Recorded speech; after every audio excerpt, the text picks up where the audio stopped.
बिस्मिल्लाहिर्रहमानिर्रहीम। आज हम कॉन्स्टिट्यूशन ऑफ चाइना के साइलेंट फीचर्स पढ़ने लगे हैं।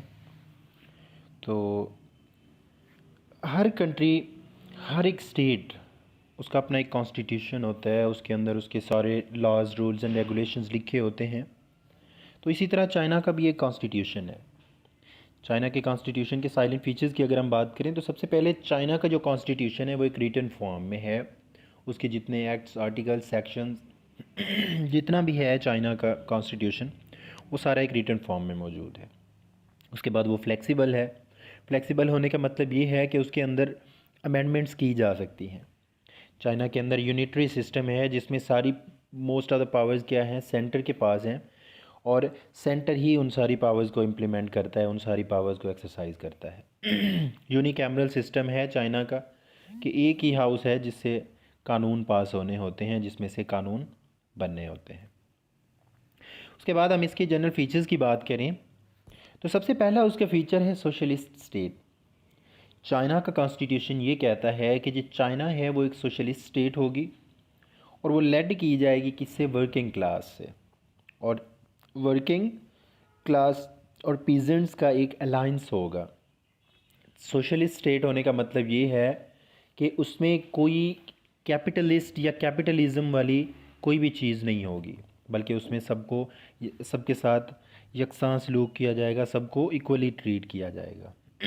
दूसरा उसका फीचर है पावर्स बिलोंग टू पीपल, कि चाइना के अंदर क्या है कि पावर्स लोगों के पास हैं। नेशनल पीपल कांग्रेस और लोकल पीपल कांग्रेस, वो दो ऐसे वेरियस लेवल्स हैं जिनके थ्रू लोग उन पावर्स को एक्सरसाइज करते हैं। लोग अपने नुमाइंदों को खुद मुंतखब करते हैं।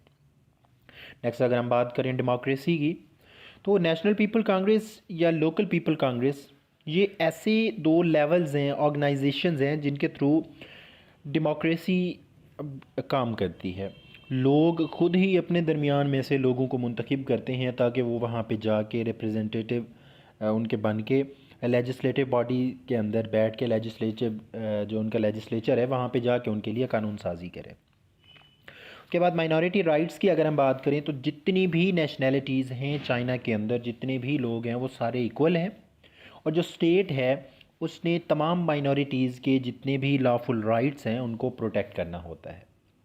उसके बाद कॉन्स्टिट्यूशनल सुप्रीमेसी की बात करें अगर, तो चाइना जो है वो अपहोल्ड करता है डिग्निटी को, यूनिफॉर्मिटी को, सोशलिस्ट लीगल सिस्टम की। ठीक है। और चाइना के अंदर हर चीज़ से अबव किसको समझा जाता है, वहाँ पे उनके कॉन्स्टिट्यूशन को। उसके बाद हम बात करें सोशलिस्ट सुप्रीमेसी की, तो आपको पहले ही बताया है कि चाइना एक सोशलिस्ट स्टेट है और इसीलिए वहाँ पे क्या है, सोशलिस्ट सुप्रीमेसी को प्रेफर किया जाता है। लोगों ने फॉलो करना होता है सोशलिस्ट इकोनॉमिक सिस्टम जो कि स्टेट बनाती है वहाँ पे, कि सोशलिस्ट पब्लिक ओनरशिप किस तरह से होगी, प्रोडक्शन, उनकी ओनरशिप, सारी जितनी भी चीज़ें हैं वो क्या सोशलिस्ट सुप्रीमेसी के थ्रू हो रही होंगी। सोशलिस्ट सुप्रीमेसी के बाद अगर हम बात करें नेचुरल रिसोर्सेज की, तो जितने भी नेचुरल रिसोर्सेज हैं, माउंटेन्स हैं, मिनरल्स हैं, वाटर हैं, बीचेस हैं, फॉरेस्ट्स हैं, वो सारे किसकी ओनरशिप में होंगे, वो स्टेट की ओनरशिप में होंगे। उसके बाद हम ओनरशिप ऑफ लैंड की अगर हम बात करें तो शहरों के अंदर जितनी भी लैंड होगी, शहरों की जितनी भी ज़मीन होगी वो स्टेट की होगी, और गाँवों के अंदर भी, जो विलेजेस के अंदर भी, या जो जिनको हम कह सकते हैं रूरल एरियाज़ जिनको हम कह सकते हैं, वहाँ पे भी वो पोर्शन जो कि स्टेट से रिलेटेड हैं, जो कि स्टेट की मलकियत है, उन पे कोई और बंदा कब्ज़ा नहीं कर सकता। उसके बाद नेक्स्ट अगर हम पब्लिक प्रॉपर्टी की बात करें तो किसी भी बंदे की जो पब्लिक प्रॉपर्टी है वो लॉ के अकॉर्डिंग अगर उसकी मलकियत के अंदर है तो उसको कोई भी वायलेट नहीं कर सकता। स्टेट ने उसकी जो प्रॉपर्टी है उसको प्रोटेक्शन देनी है। तो पब्लिक प्रॉपर्टी के बाद नेक्स्ट जो उसका फ़ीचर आता है वो है इनहेरिटेंस। तो चाइना का कॉन्स्टिट्यूशन ये कहता है कि कोई भी शख्स है उसकी जितनी भी प्रॉपर्टी है, उसकी प्रॉपर्टी को स्टेट ने प्रोटेक्ट करना है, और वो लॉफुली उसके जो वरसा हैं, उसके हायर्स हैं, उनको इनहेरिटेंस विरासत के तौर पे उनको ट्रांसफ़र होनी है। उसके बाद अगर हम नेक्स्ट बात करें इकोनॉमिक प्लानिंग की, तो स्टेट जो है उसने इकोनॉमिक प्लानिंग करनी है, उसने प्लान्स बनाने हैं, टैक्सेस किस तरह से इकट्ठे करने हैं, इम्प्रूव किस तरह से करना है अपनी इकानमी को, वो सारा ये किसकी ज़िम्मेदारी होती है? वो स्टेट की ज़िम्मेदारी होती है और स्टेट ने वो सारा कुछ करना होता है। उसके बाद हम फॉरेन इन्वेस्टमेंट की तरफ अगर आएँ तो स्टेट, चाइना के जो कॉन्स्टिट्यूशन के अंदर लिखा हुआ है कि चाइना की स्टेट जो है, स्टेट गवर्नमेंट जो है वो क्या करेगी, वो परमिशन देगी फॉरेन इंटरप्राइज को कि वो चाइना के अंदर आके, चाइना की इकानमी के अंदर आके इन्वेस्ट करें। उसके बाद एजुकेशन की बात करें तो ये भी स्टेट की ज़िम्मेदारी है कि वहाँ पे लोगों को एजुकेशन देनी है, लोग एजुकेशन की फैसिलिटीज़ देनी है और एक वेल डेवलप्ड सिस्टम लेके आना है एजुकेशन के लिए।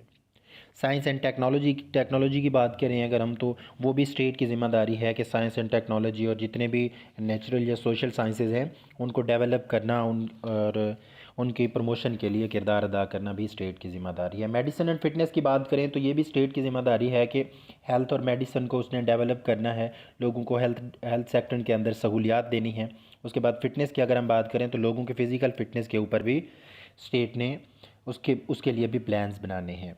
Art, mass media, culture, civilisation, literature, इन सारी चीज़ों को भी प्रमोट और प्रोटेक्ट करना वो भी स्टेट की ही ज़िम्मेदारी है।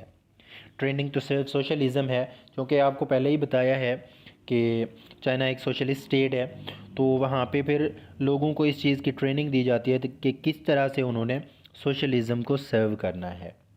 उसके बाद पैट्रियटिज़म है, तो चाइना, ये भी स्टेट की ज़िम्मेदारी है कि इस तरह के कोई एजुकेशनल प्रोग्राम्स आने चाहिए, कम्युनिटी बेस्ड सर्विसेज आनी चाहिए कि जिससे क्या हो, लोगों में हुब्बुल वतनी पैदा हो, पैट्रियटिज़म पैदा हो।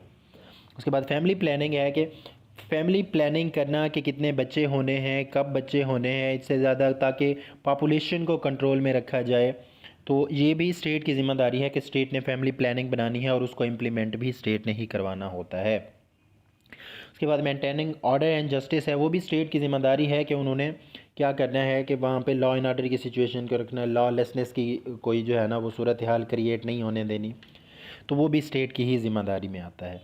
आर्म फोर्सेस हैं, तो चाइना की भी जो है ना वो arm forces belongs to people है, कि उसमें जो है ना वो आम लोग भी होते हैं आर्मी के अंदर। और आर्मी का बेसिकली काम क्या होता है, डिफेंड द नेशनल स्ट्रेंथन, के सबसे पहले अपनी स्टेट को डिफेंड करना है, ठीक है। और कोई भी जो है ना वार की अगर सिचुएशन है या कोई हमला अगर हो जाता है तो उसमें उसको डिफेंड करना है और लॉ एंड ऑर्डर की सिचुएशन को वहाँ पे रखना है।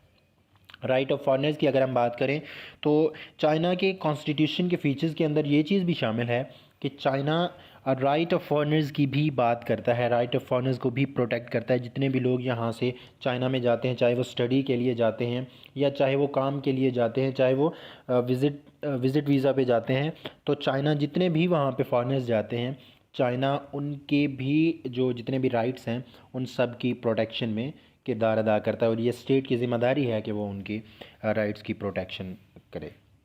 तो ये है हमारा सारा कंप्लीट टॉपिक के salient features of constitution of China, कि जिसके अंदर सबसे पहले हमने देखा कि चाइना का कॉन्स्टिट्यूशन रिटन होता है, वो फ्लेक्सिबल है, मतलब उसमें अमेंडमेंट्स की जा सकती हैं। उसके बाद उनका यूनिकैमरल सिस्टम होता है, यूनिटरी सिस्टम है चाइना के अंदर। फिर हमने उसके बाकी सारे फीचर्स देखे हैं कि कौन कौन से फीचर स्टेट की क्या क्या ज़िम्मेदारियाँ हैं। तो ये है हमारा आज का complete topic, salient features of constitution of China. तो उम्मीद है कि आपको इससे ये टॉपिक क्लियर हो गया होगा।